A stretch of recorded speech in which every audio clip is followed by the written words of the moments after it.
الصلاۃ والسلام علیکہ یا رسول اللہ وعلی آلکہ و صحابکہ یا حبیب اللہ، الصلاۃ والسلام علیکہ یا نبی اللہ وعلی آلکہ و صحابکہ یا نور اللہ۔ السلام علیکم ورحمۃ اللہ وبرکاتہ۔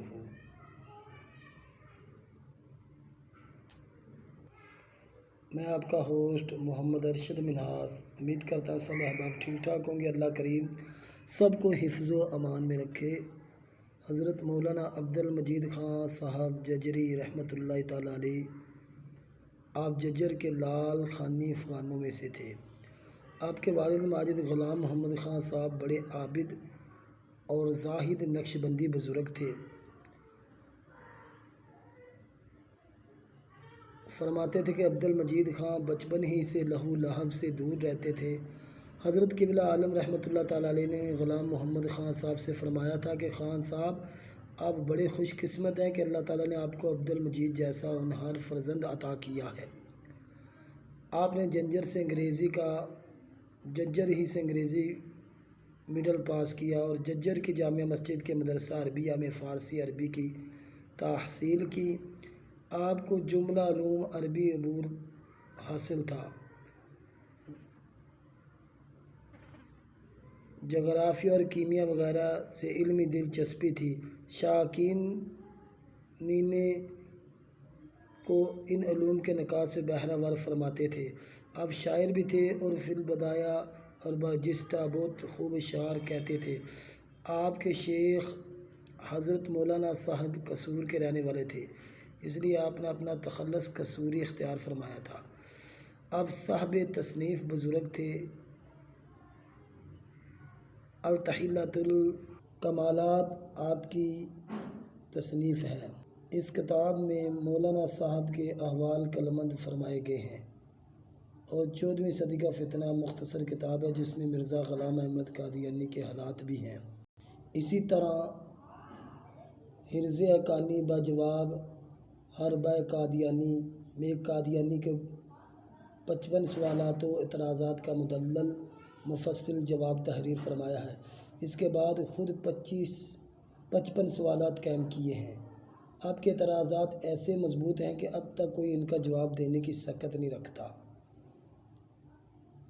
چوتھا یہ کہ قومی کارنامے مختصر رسالہ ہے جس میں حضرت قبلہ عالم کی دینی ملی خدمات کو خوب شمارائی بخشی گئی ہے۔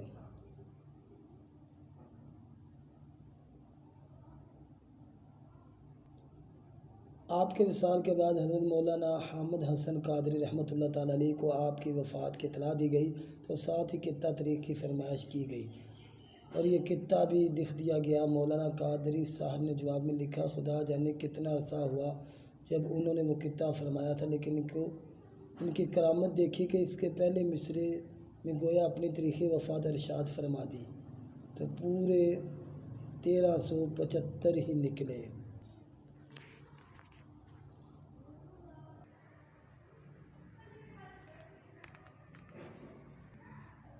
آپ کی نسبت عالیہ سراپا جمال تھی، کبھی آپ کی زبان سے اللہ بالجہر کسی کے سننے میں نہیں آیا۔ جب نسبت کا زیادہ غلبہ ہوتا تو آپ پر غیرہ طاری ہو جاتا۔ آپ ہر وقت سلطان الاذکار کے شغل میں محو رہتے تھے۔ آپ کا کشف بڑا ہوا تھا اور کرامات بے شمار ہیں۔ تفصیل کے لیے پنج گنج علی پوری کا مطالعہ مفید ہوگا۔ حضرت مولوی صاحب کا قد درمیانہ، جسم بھاری تھا، رنگ گندمی، چہرہ گول تھا، داڑھی میں مہندی کا خضاب لگاتے تھے، بینائی آخر تک درست رہی۔ خود فرمایا تھا کہ ایک دفعہ جمعہ میں مولانا محمد حسین صاحب خطبہ پڑھنے لگے تو چشمہ موجود نہ تھا، تو تمام یہ بھی ٹٹولی نہ ملا تو میں نے بڑھ کر اپنا چشمہ خدمت میں پیش کیا۔ جمعہ کے بعد واپس فرمانے لگے مگر میں نے قبول نہ کیا۔ اس وقت تک پڑھنے کے لیے مجھے چشمے کی ضرورت ہوا کرتی تھی، اس کے بعد سے یہ حالت ہوگی کہ چاند کی روشنی میں لکھ کر پڑھ لیتا ہوں۔ گویا مجھ سے چشمہ لے کر حضرت قبلہ عالم نے مجھے بینائی دے دی ہے۔ حضرت کے صاحبزادے عبد الحمید خان صاحب کا بیان ہے کہ 13 جون 1952 کو آپ کو بخار ہوا اور ڈاکٹر نے دوا دی، کہا کہ ملیریا ہے، جاتا رہے گا، مگر بخار تیز ہوتا گیا اور غفلت رہنے لگی اور 14 جون کو 2:15 2 بجے دن کے آپ نے لیٹے لیٹے نماز کی نیت باندھ لی اور میں نے سمجھا کہ غفلت میں ایسا کیا ہے، ہاتھ کھول دیے تو 3 بار ایسا ہی ہوا، تیسری دفعہ میں نے ہاتھ کھولنے کا ارادہ کیا تو نیم باز آنکھوں سے مجھے دیکھا، میں نے ہاتھ ہٹا لیے، چند لمحوں کے بعد روح کف سے انسری سے پرواز کر گئی۔ انا للہ و انا الیہ راجعون۔ سرگودا میں اہل ججر کے قبرستان میں لبے سڑک نئی مسجد بنائی ہے، اس سے ذرا آگے بڑے خطیر سی جگہ پر آپ کا پختہ مزار موجود ہے، وہاں آسودہ خاک ہیں۔ سبحان اللہ۔ چینل کو لائک سبسکرائب شیئر کر دیں۔ السلام علیکم ورحمۃ اللہ وبرکاتہ۔